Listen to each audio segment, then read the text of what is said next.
रत्नदीप जन्मभूमि लंकादीप विजय भूमि अपे उदार मातृभूमि आई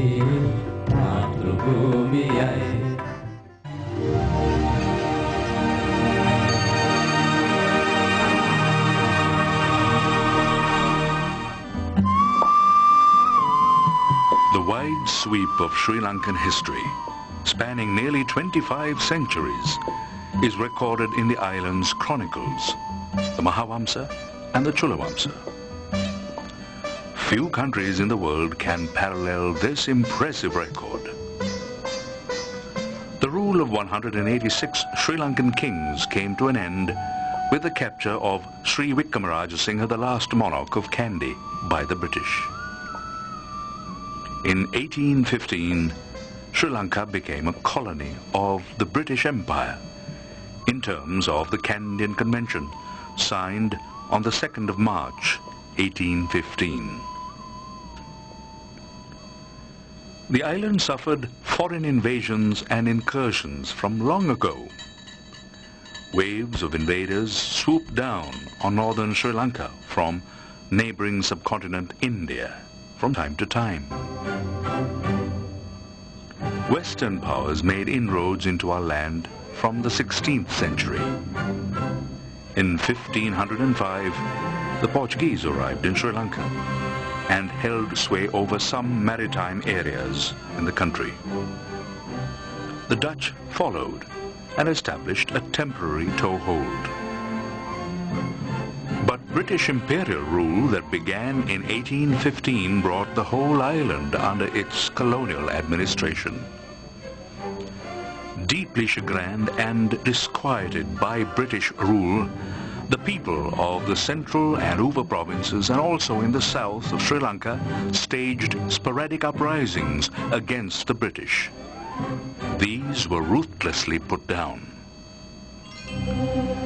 The agenda of British rule was in total contrast to the philosophy of the indigenous kings of Sri Lanka.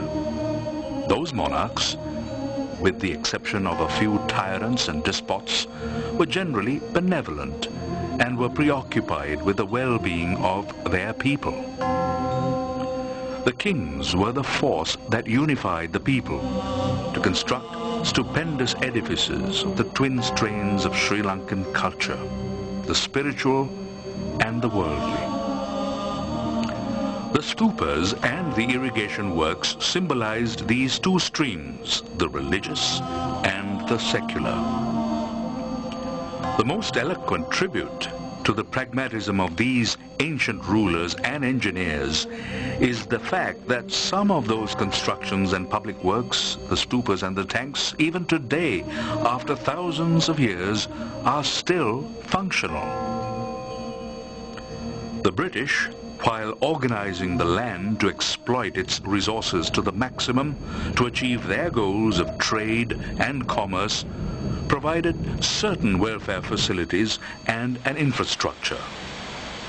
This enabled the island to achieve at least a modicum of modernity.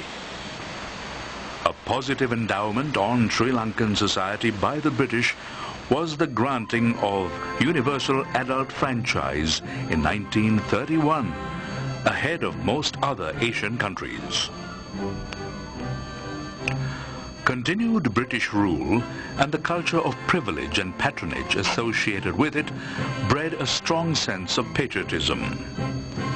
Over the centuries in this island citadel, there was defiance against what was seen as unnecessary and alien. The patriotic forces welded the people together into a unified opposition to British rule.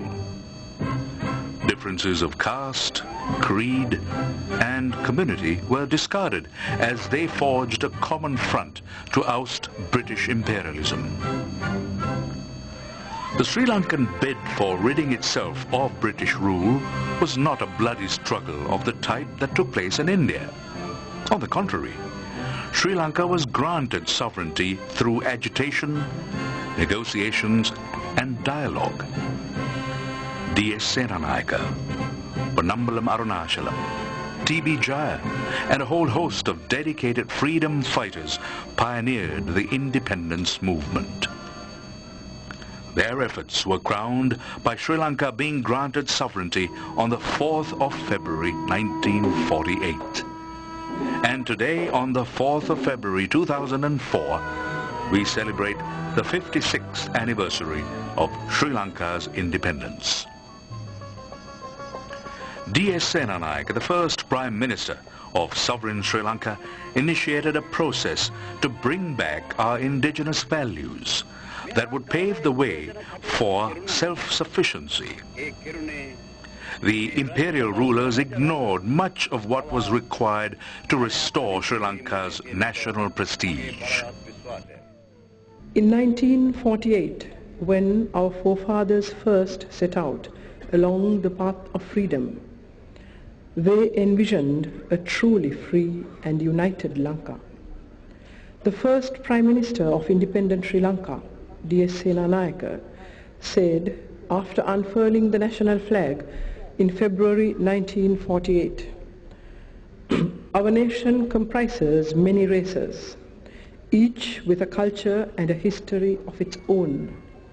It is for us to blend all that is best in us. In establishing peace, security, and justice for all peoples." He also stated later, "For centuries, the Sinhalese and Tamils have lived together in peace and amity. We have been governed by their kings, and they by ours. There is no greater ambition in my life than to get all these communities together."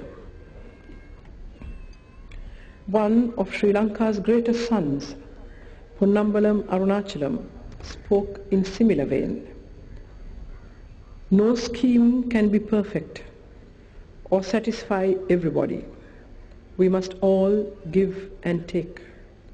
We must sink our differences and present a united front to achieve our object. We all feel that racial representation is pernicious and has operated to widen cleavages and to obstruct that unity and harmony."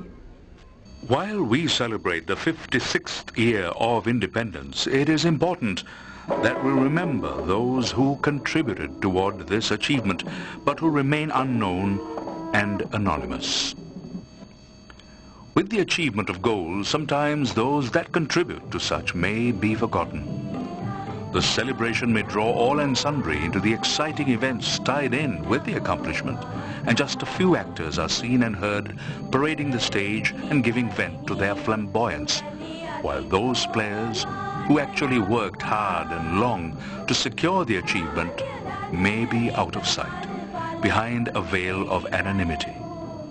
Often, it is their choice to be thus out of the public eye.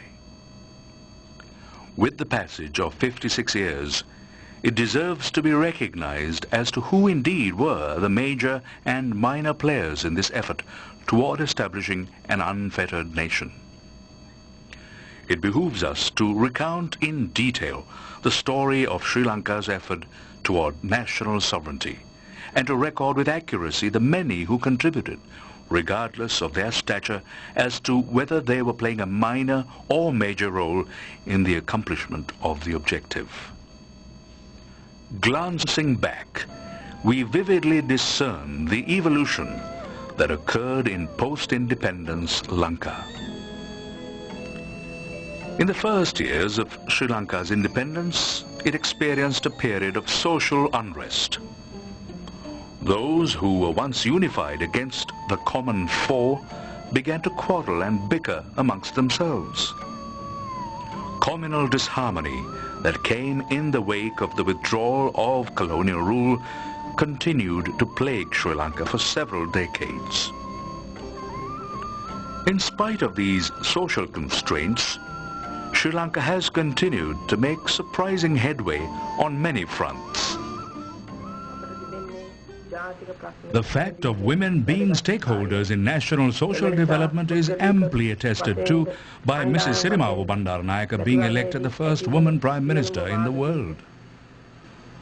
The policy of import liberalization ushered in an era of the open economy, which transformed the Sri Lankan community to accept rampant consumerism. Although the new liberalized economy elicited strong criticism from some segments of the people, it helped in elevating the general standard of living by creating more employment opportunities amongst the larger number.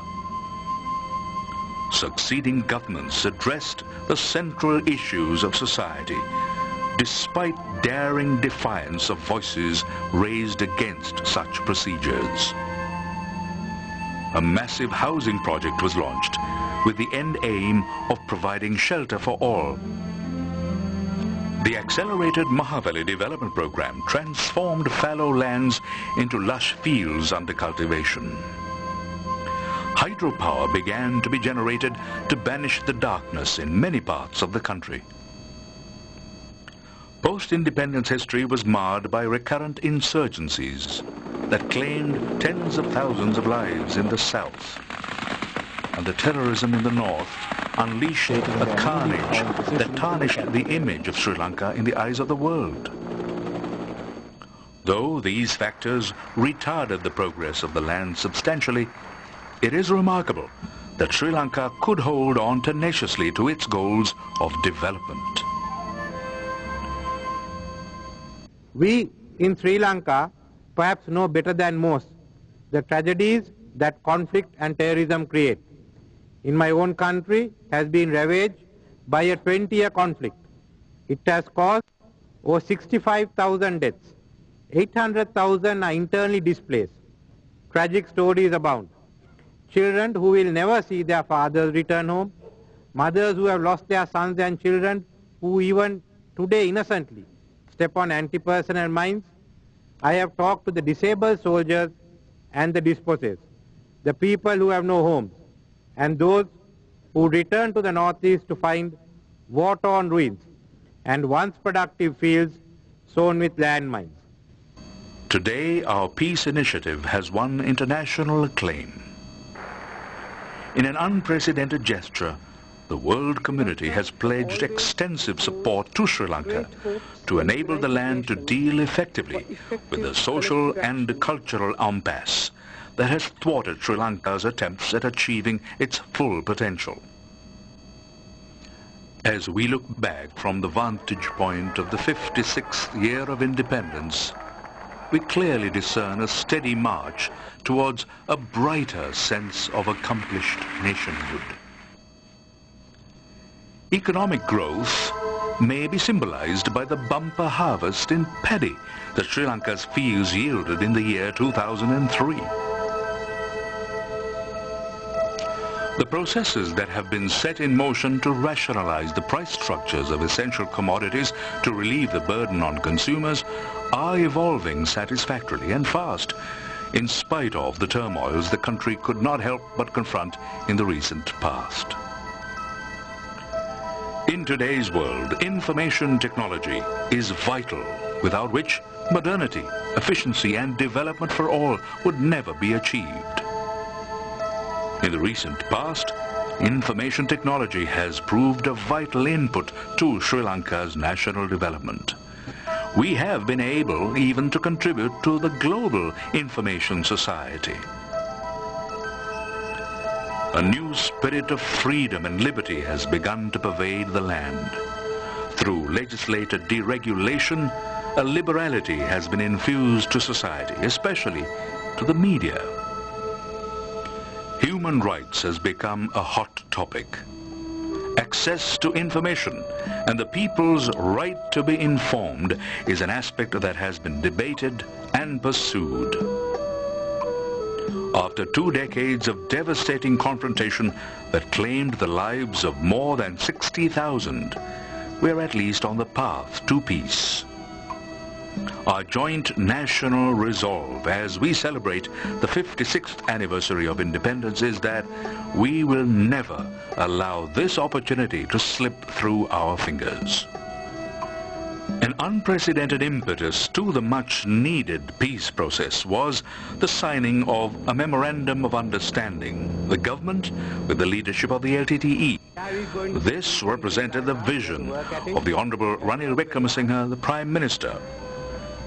Her Excellency President Chandrika Bandaranaike Kumaratunga has magnanimously felicitated the Honorable Prime Minister for moving forward the peace initiative she unveiled in 1994. It is an era where political leadership from the South for the first time had the courage and the vision to openly state that there was an ethnic problem in the country and it needed to be addressed through negotiations. The government formulated, by way of constitutional reforms, a series of political solutions which recognizes Sri Lanka as a multi-ethnic, multi-religious, plural society where power is to be shared with the periphery. These visions and proposals have been enshrined in the constitutional proposal presented to Parliament on the 3rd of August, the year 2000. Our challenge today is to develop a democratic mechanism of justice and equity for all communities, of governance with checks and balances between the executive, the legislative, and the judiciary, without allowing the country to plunge into chaos.